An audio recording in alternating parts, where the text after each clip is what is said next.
আসসালামু আলাইকুম। Easy science solution পরিবারের পক্ষ থেকে আপনাদের সকলকে স্বাগতম। আপনাদের সঙ্গে আছি আমি রাফিদ রেজওয়ান রিদিম।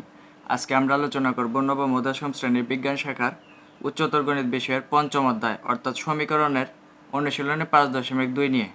গত পর্বে আমরা অনুশীলনী 5.2 এর উদাহরণের যে সমস্যাগুলো ছিল ওই সমস্যাগুলোর সমাধান শেষ করেছিলাম এবং বলেছিলাম পরবর্তী ভিডিও থেকে ধারাবাহিকভাবে আমরা অনুশীলনী ম্যাথ সমূহ সমাধান করব।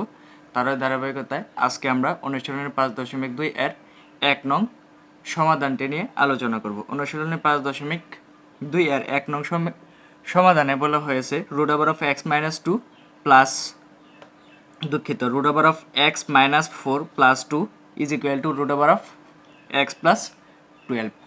তো প্রথমে আমরা দেওয়া আছে লিখে প্রদত্ত সমীকরণ লিখে সমীকরণটি লিখে নিলাম root over of x minus 4 plus 2 is equal to root over of x plus 12। এখন এই পাশে আমাদের রুট আছে এই পাশেও আমাদের রুট আছে। আমাদের সমাধান করার অর্থ হচ্ছে আমাদের x এর মান নির্ণয় করা। এখন x এর মান নির্ণয় করতে প্রথমে আমাদের রুট তুলতে হবে।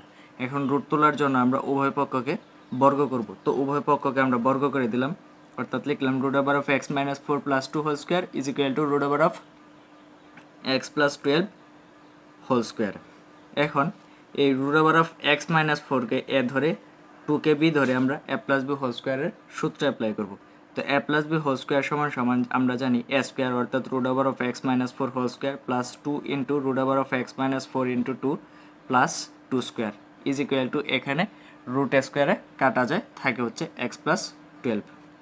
তো এখানে যে আমরা সূত্রটি অ্যাপ্লাই করলাম, এখন এই যে রুট আর এই যে স্কোয়ার এই রুট স্কোয়ারে কাটা যায় থাকে হচ্ছে x minus 4 a টু আর a টু যদি গুণ করে দিই তাহলে দুই দোকানে হয় 4 root over of x minus 4 plus দুই দোকানে 2 স্কোয়ার মানে হচ্ছে 4 is equal to x plus 12। এখন এই মাইনাস 4 আর এই প্লাস 4 কাটা থাকে হচ্ছে x plus 4 root over of x minus 4 is equal to x plus 12। এখন এই যে রুট সম্বলিত যে অংশটি রয়েছে এই অংশটিকে এক পাশে রেখে বাকি যে অংশটুকু রয়েছে পক্ষান্তর করে অপর পাশে নিয়ে গেলাম, অর্থাৎ 4 root over of x minus 4 is equal to x plus 12 minus x। এখন এই পাশে এই যে প্লাস এক্স আর এই যে মাইনাস এক্স দুই এক্সে কাটা থাকে হচ্ছে প্লাস 12 আর এ পাশে আছে 4 root over of x minus 4 is equal to 12। এখন এ পাশে root over of x minus 4 এর সঙ্গে গুণ অবস্থায় আছে হচ্ছে 4 আর 12কে যদি পক্ষান্তর করে এ পাশে নিয়ে আসি তাহলে 12কে ভাগ করা হয়, অর্থাৎ এই পাশে আসলে হয়ে যায় ভাগ অবস্থা। এখন 12কে যদি 4 দ্বারা ভাগ করে দিই তাহলে আমাদের ভাগ ফল হয় হচ্ছে 3। তাহলে আমরা লিখতে পারি root over of x minus 4 is equal to 3। এখন আমরা এই রুটটি তুলে দিতে হবে। এই রুটটি তুলতে হলে আবার আমরা বর্গ করব, তাহলে আবার এই পাশে সাইড নোট দিয়ে দিলাম বর্গ করে লিখে পরে বর্গ করে দিলাম, অর্থাৎ root over of x minus 4 whole square is equal to 3 square.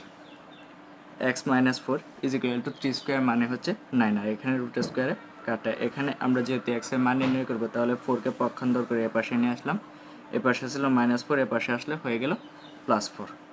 এখন 9 আর 4 যদি যোগ করি তাহলে হয় হচ্ছে 13। এই 13 হচ্ছে x এর একটি মান। এখন এই মানটি যথার্থ কিনা তার জন্য আমাদের শুদ্ধি পরীক্ষা করতে হবে। তো আমরা শুদ্ধি পরীক্ষাটি করব, লিখলাম x is equal to 13 হলে বাম পক্ষ সমান সমান আমরা আমাদের বাম পক্ষটি লিখে নিলাম, অর্থাৎ আমাদের বাম পক্ষে ছিল root over of x minus 4 plus 2 is equal to x এর জায়গায় আমরা কেবলমাত্র 13 বসিয়ে দিলাম -4 plus 2 আর রুটের জায়গায় রুট রইল। এখন 13 থেকে যদি আমরা -4 অর্থাৎ 4 বাদ দিয়ে দিই তাহলে আমাদের থাকে হচ্ছে 9, অর্থাৎ রুট ওভার অফ 9 plus 2। 9কে যদি আমরা বর্গমূল করি তাহলে আমাদের হয় হচ্ছে 3 plus 2। 3 এর সঙ্গে যদি 2 যোগ করে দিই তাহলে আমাদের হয় হচ্ছে 5। এখন আমাদের ডান পক্ষে ছিল হচ্ছে root over of x plus 12 is equal to x এর জায়গায় আমরা বসিয়ে দিলাম 13 প্লাস 12 এর জায়গায় 12। 13 সঙ্গে 12 যদি যোগ করে দিই তাহলে আমাদের হয় 25। 25কে যদি আমরা রুট করি ক্যালকুলেটরের সাহায্যে তাহলে আমাদের মান আসে হচ্ছে 5। তাহলে আমরা দেখতে পাচ্ছি বাম পক্ষের মান হচ্ছে 5, ডান পক্ষের মান হচ্ছে 5। অতএব আমরা বলতে পারি বাম পক্ষ সমান ডান পক্ষ। যেহেতু সমীকরণে বাম পক্ষ এবং ডান পক্ষ মিলে গেল তার মানে আমাদের এই সমীকরণটি শুদ্ধ। অতএব আমরা বলতে পারি x is equal to 13 প্রদত্ত সমীকরণের সমাধান। তো আমরা লিখলাম সুতরাং নির্ণয়ের সমাধান x is equal to 13। আশা করি ভিডিওটি আপনারা বুঝতে পেরেছেন। যদি এই ভিডিওটি আপনাদের বুঝতে কোনো অসুবিধা হয় তাহলে অবশ্যই কমেন্ট করে জানিয়ে দেবেন। পরবর্তীতে আমি আপনাদের আবার বুঝিয়ে দিতে চেষ্টা করব। ভিডিওটি যদি ভালো লেগে থাকে তাহলে আপনার বন্ধুদের সঙ্গে শেয়ার করবেন।